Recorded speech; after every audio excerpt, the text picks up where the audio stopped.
আজকে আমরা শিখব বাংলা স্বরবর্ণ এবং স্বরবর্ণ থেকে শব্দ ও বাক্য গঠন। স্বরে অ, স্বরে অতে অজগর, অজগরটি গাছের ডালে। স্বরে আ, স্বরে আতে আপেল, আপেল খেতে ভারী মজা। হস্যই, হস্যইতে ইঁদুর, ইঁদুর ছানা খেলা করে। দীর্ঘই, দীর্ঘইতে ঈগল, ঈগল পাখি শিকার ধরে। হস্যউ, হস্যউতে উট, উট চলে মরুর দেশে। দীর্ঘউ, দীর্ঘউতে উষা, উষা উঠে পূব আকাশে।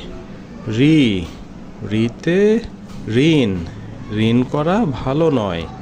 এ, এতে একতা, একতা ঐক্য বাড়ায়। ওই, ওইতে ঐরাবত, ঐরাবতটি আসছে তেরে। ও, ওতে ওজন, ওজন করো সঠিকভাবে। ঔ, ঔতে ঔষধ, ঔষধ খেলে অসুখ সারে।